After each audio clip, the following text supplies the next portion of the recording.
इनको अच्छा लगता होगा। क्यों अच्छा लगता होगा?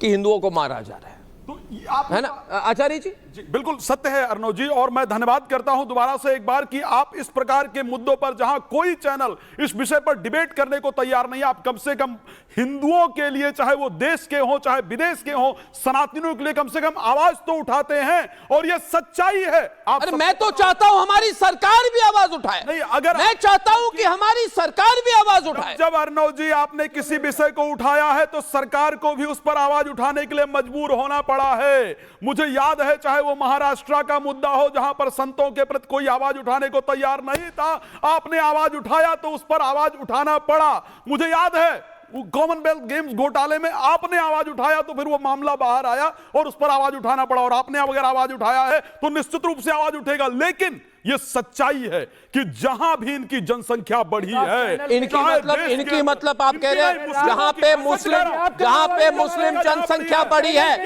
जहां पे मुस्लिम जनसंख्या बढ़ी है, वहां बात सुन ले, जनसंख्या बढ़ी है, वहां पर अत्याचार हुआ है। आप भारत का इंतजार कर रहे थे। नहीं, आप आर भारत के इंतजार, मैं आर भारत का धन्यवाद कर रहा था, इंतजार नहीं कर रहा था। मैं आर भारत क्या कर रहे थे सुबह से? नहीं, आप सुबह से क्या कर रहे थे? आप क्यों नहीं बोल रहे थे? उठाता भी है। कहां बोले आप? एक ट्वीट दिखाइए, एक ट्वीट दिखाइए आप भाई। आर भारत का इंतजार कर रहे थे।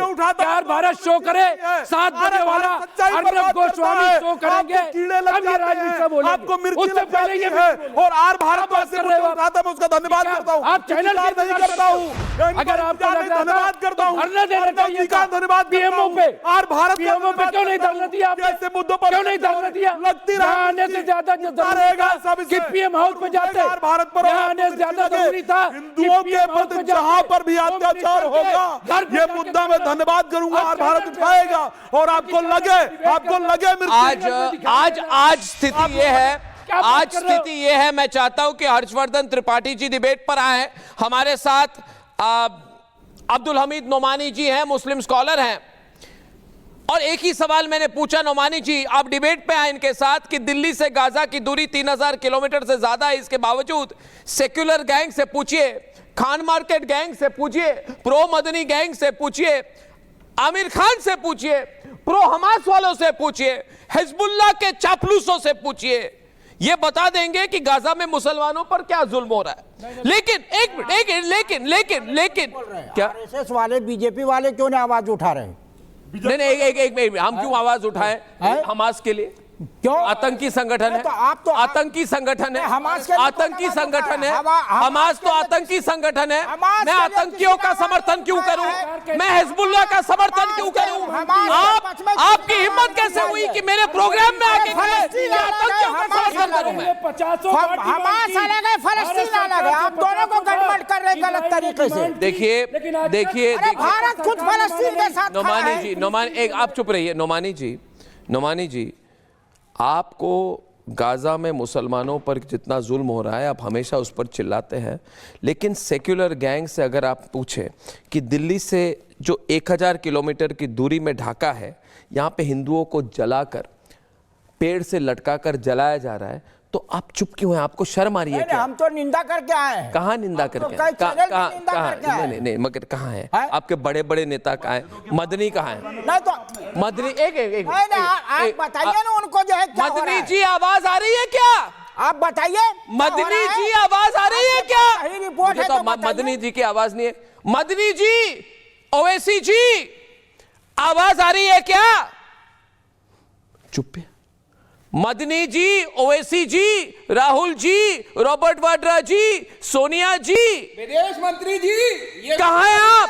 नहीं, मैं क्या बात? आपके विदेश मंत्री क्या है? सरकार क्या कर रही है? अरे ये काम सरकार का है ना, मंत्री जी, सरकार हर्षवर्धन त्रिपाठी जी को लाइए। सरकार पावर में है ना, सब एक मैं कह रहा हूँ एक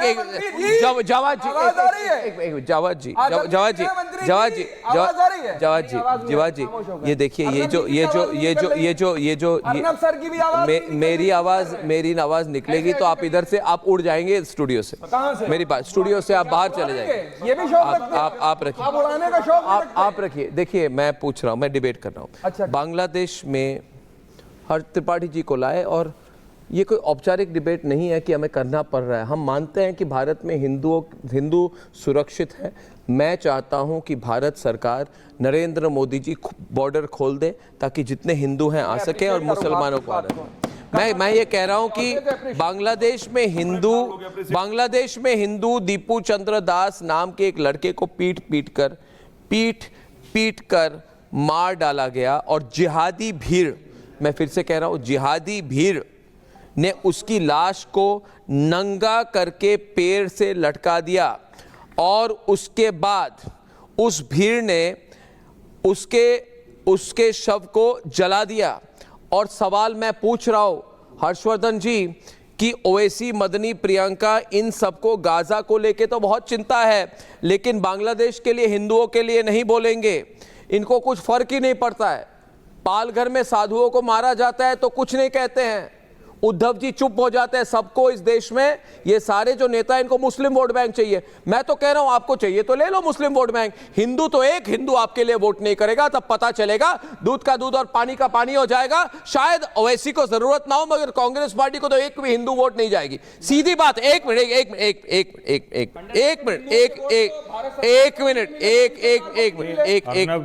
मिनट।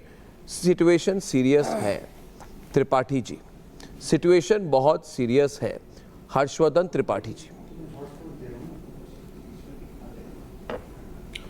अर्नब जी, मुझे लगता है कि जो डिबेट के लिए जो आपने शुरुआती जो बात कही है, यहां से हजारों किलोमीटर दूर गाजा के उस हमास के आतंकवादी हमले के बाद इजराइल के हमले में जो लोग मारे गए, उनकी चिंता, उनकी पीड़ा यहां के फ्रॉड सेकुलर्स को हो जाती है। हाँ। लेकिन बांग्लादेश ये कोई दूसरा देश नहीं है। आज वो हमसे कटकर, पाकिस्तान से कटकर एक अलग मुल्क बन गया, लेकिन सच तो ये है कि वो हमारा हिस्सा था। और गाजा का मुसलमान यहां के मुसलमानों का कुछ नहीं लगता है, लेकिन जो बांग्लादेश का हिंदू है वो इस देश के हिंदू और मुसलमान सबका बहुत नजदीकी लगता है। एक बात तो ये कि जिस तरह की वहां घटनाएं हो रही हैं, वहां हिंदू खतरे में है, वहां वो मुसलमान खतरे में है जो थोड़ा समझदारी की बात कर रहा है, वहां शेख मुजीबुर रहमान के परिवार से आने वाली शेख हसीना की पार्टी के लोग खतरे में है। इसका मतलब क्या हुआ? इसका मतलब यह हुआ कि दुनिया के हर मंच पर भारत सरकार को भी बड़ी मजबूती से यह बात रखनी होगी। भारत को कोई डिप्लोमेटिक प्रोसेस, किसी तरह का दबाव उसको करने में कसर नहीं करनी चाहिए। और भारत के भीतर जो प्रियंका गांधी संसद में फिलिस्तीन का झोला लेकर गई थी, एक बार भी उस पर नहीं की। इतना बड़ा पार्लियामेंट सेशन में हल्ला हंगामा सब होता रहा और बांग्लादेश के हिंदुओं पर कोई चर्चा ही नहीं हुई। बगल में आग लगी हुई है, उस आग की कोई चर्चा ही नहीं कर रहा है। और अगर गाजा पट्टी में कुछ होता है तो सबको लगता है कि जैसे हमारे घर में हो गया।